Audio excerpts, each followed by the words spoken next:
সরকারি চাকরিজীবীদের বেতন বাড়ছে 20%।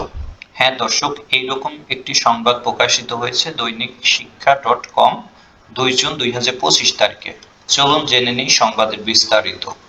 আগামী 2025-26 অর্থ বছরের প্রস্তাবিত বাজেটে সরকারি কর্মচারীদের জন্য বিশেষ সুবিধার পরিমাণ বৃদ্ধির ইঙ্গিত দেওয়া হয়েছে।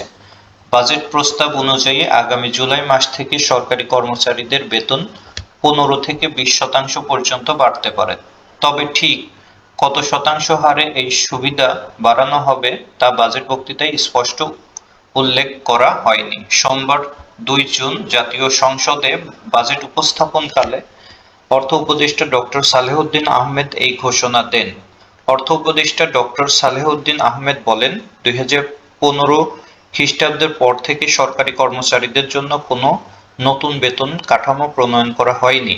এই কারণে আমরা তাদের জন্য বিশেষ সুবিধা বৃদ্ধির প্রস্তাব করছি। বিভিন্ন সূত্রে জানা গেছে, বর্তমানে সরকারি কর্মচারীরা তাদের মূল বেতনের 5% হারে বিশেষ ভাতা পাচ্ছেন। গত অর্থ বছরের বাজেট ঘোষণার সময় তৎকালীন অর্থমন্ত্রী সরকারি কর্মচারীদের জন্য বিশেষ সুবিধার কথা উল্লেখ করেছিলেন। পরবর্তীতে প্রধানমন্ত্রীর হস্তক্ষেপে এই বিশেষ ভাতার পরিমাণ 5% বৃদ্ধি করে মোট 10% উন্নীত করা হয়। উল্লেখ্য, সরকারি কর্মচারীরা 2015 সাল থেকে নিয়মিতভাবে 5% হারে বার্ষিক বেতন বৃদ্ধি ইনক্রিমেন্ট পেয়ে আসছেন।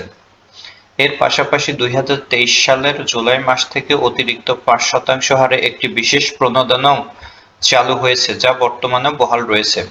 অর্থ বিভাগের একাধিক নির্ভরযোগ্য সূত্র জানিয়েছে, প্রস্তাবিত নতুন বাজেটে প্রথম থেকে নবম গ্রেডের সরকারি কর্মচারীরা 15% এবং দশম থেকে 20তম গ্রেডের কর্মকর্তা-কর্মচারীরা 20% হারে মহার্ঘ ভাতা পেতে পারেন। এই সুবিধাটি আগামী 1 জুলাই 2025 থেকে কার্যকর হওয়ার সম্ভাবনা রয়েছে। বর্তমানে প্রচলিত জাতীয় বেতন স্কেল অনুযায়ী গ্রেড 1 ভুক্ত একজন কর্মকর্তা মাসিক 78,000 টাকা বেতন পান। মন্ত্রিপরিষদ সচিব ও মুখ্য সচিবের বেতন 86,000 টাকা এবং জ্যেষ্ঠ সচিবদের বেতন 82,000 টাকা নির্ধারিত রয়েছে। বার্ষিক ইনক্রিমেন্টের ক্ষেত্রে গ্রেড 2 পদে 3.75%, গ্রেড 3 ও 4 পদে 4% এবং গ্রেড 5 পদে 4.5% এবং গ্রেড 6 থেকে 20তম গ্রেড পর্যন্ত 5% হারে বেতন বৃদ্ধি পায়। প্রস্তাবিত বাজেটে বেতন ও ভাতার খাতে প্রায় 80,000 থেকে 90,000 কোটি টাকা বরাদ্দ রাখার পরিকল্পনা করা হয়েছে। যদি বেতন 15% বৃদ্ধি করা হয় তাহলে অতিরিক্ত প্রায় 6,000 কোটি টাকার প্রয়োজন হবে। অন্যদিকে যদি 20% বেতন বৃদ্ধি করা হয় তবে সরকারের অতিরিক্ত 8,000 কোটি টাকা ব্যয় হবে। তবে সংশ্লিষ্ট ঊর্ধ্বতন কর্মকর্তা জানিয়েছেন যে সরকারি কর্মচারীদের জন্য বিশেষ সুবিধা অর্থাৎ বেতন বৃদ্ধির চূড়ান্ত হার এখনো নির্ধারণ করা হয়নি।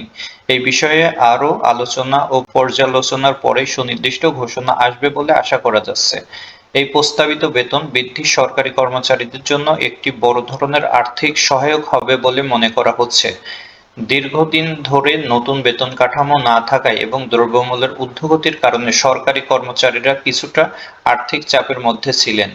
এই বিশেষ সুবিধা তাদের জীবনযাত্রার মান উন্নয়নে সহায়ক ভূমিকা পালন করবে। তবে এই বেতন বৃদ্ধি সরকারের রাজস্বের উপর কতটা প্রভাব ফেলবে এবং এর ফলে সামগ্রিক অর্থনীতিতে কি ধরনের পরিবর্তন আসতে পারে তা গভীরভাবে পর্যবেক্ষণ করার প্রয়োজন রয়েছে। ভিডিওটি ভালো লাগলে লাইক এবং শেয়ার করুন, সাবস্ক্রাইব করে পাশে থাকুন, কমেন্ট করে আপনার মূল্যবান মতামত জানান। দেখা হবে নতুন কোনো আলোচনায়। আল্লাহ হাফেজ।